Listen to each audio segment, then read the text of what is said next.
Now, in a world of shifting alliances and economic pressures, the bond between India and Russia continues to stand strong. Today, Russian Prime Minister Putin highlighted his enduring partnership during a key address in Sochi, praising Indian Prime Minister Narendra Modi as a wise and balanced leader who always puts his nation's needs first. These remarks come at a time when global tensions over energy supplies and trade tariffs are testing international ties. Yet Russia and India relationship remains as a pillar of stability and mutual respect. I believe we will celebrate 15 years since our announcement of the specialized strategic privileged partnership. And India and Russia never had any issues of interstate nature, any differences. Prime Minister Modi is a very reasonable, wise leader. He's very oriented in the interests of his nation. And everyone in India knows that. Putin described the connection between Moscow and New Delhi as special and privileged, rooted in decades of close cooperation. About 15 years ago, both nations formalized this as a strategic partnership, and Putin noted how the people of India hold these historical ties close to heart.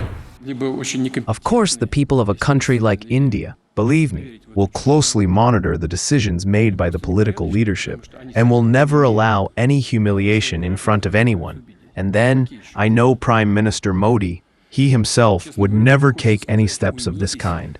The losses faced by India due to punitive US tariffs would be balanced by crude imports from Russia. Plus, it will gain prestige as a sovereign nation. He emphasized that this bond goes beyond formal agreements built on trust and shared goal for a fairer multipolar world. Putin portrayed Prime Minister as someone who makes thoughtful decisions with India's interests at forefront, navigating complex global challenges with calm and foresight. In recent years, India has deepened its energy and defense collaboration with Russia, even as Western sanctions have complicated global trade. Putin expressed full confidence that Modi would never entertain the outside pressures that could harm his country's economy or dignity. This assures ties directly into ongoing debates over energy security. Putin addressed American efforts to push countries like India, China, and some European countries to halt purchases of Russian oil, aimed at affecting Moscow's role in war, which is happening in Ukraine. You know, I've been very disappointed that India would be buying so much oil, as you know, from Russia. And I let them know that. We put a very big tariff on India, 50% tariff, very high tariff. I get along very well with Modi, as you know. He's great. He was here a couple of months ago. He warned that removing Russian supplies from the world market would disrupt the global energy balance and send oil prices soaring above $100 per barrel. Whatever happens, I am convinced that the global sector will be working in a sustainable way because the global economy is growing. The demand in primary energy sources, such as uranium for nuclear power stations, oil, gas, coal, will be increasing. And that means global markets will in any case be consuming these energy resources. With United States, Saudi Arabia and Russia as top producers, such a gap would not be filled easily, leading to higher costs for consumers everywhere. He warned that removing Russian supplies from the world market would disrupt the global energy balance and send Russian oil prices soaring above $100 per barrel. With United States, Saudi Arabia and Russia as the top producers, such a gap could not be filled easily, leading to higher costs for consumers everywhere and economic slows down in major nations. For India specifically, Putin calculated that stopping Russian oil imports would cost between $9 to $10 billion annually in direct economic hit, and not counting added political fallout at home. He argued that the math simply does not add up. Refusing affordable energy would bring losses either way. Now, Putin has also stressed that Indian citizens value their self-respect and would not tolerate any form of humiliation, and he knows Modi shares this resolve. This stance reflects India's pragmatic approach, boosting imports of discount Russian crude to keep inflation in check and fuel its rapid growth, even amid US tariffs that have stalled free trade talks between Washington and New Delhi. Prime Minister Modi is a very reasonable, wise leader.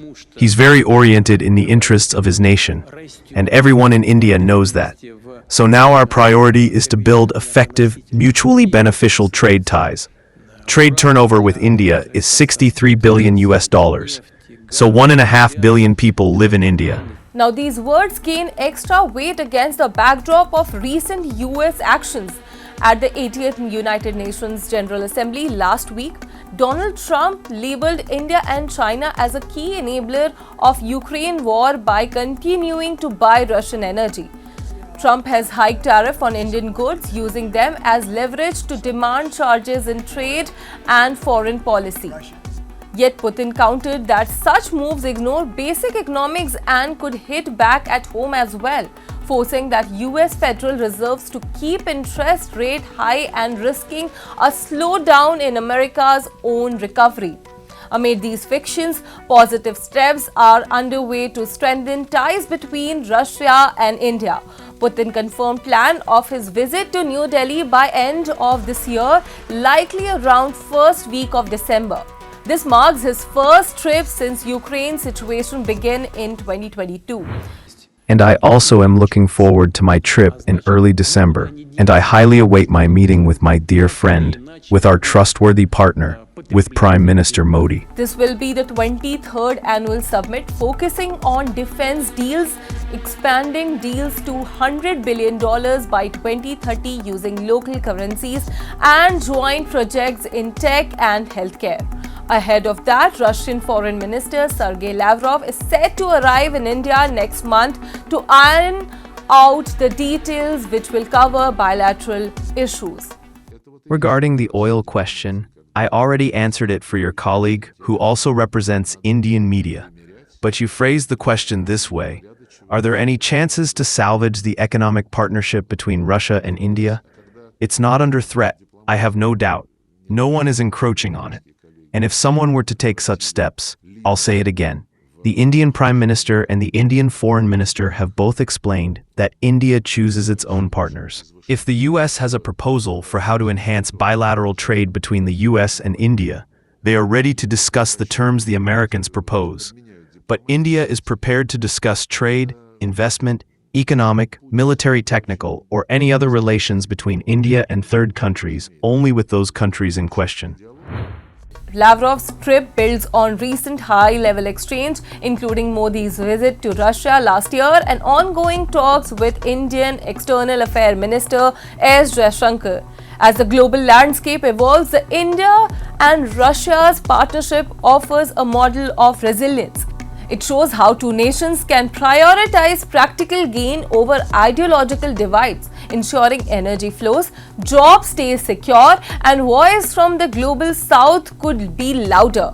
With Putin's visit nears, expect fresh momentum in the vital alliance, helping both countries to chart a steady course through uncertain times. That's the latest from Sochi and New Delhi. Stay tuned for more update on this. Till then, keep watching Money Control.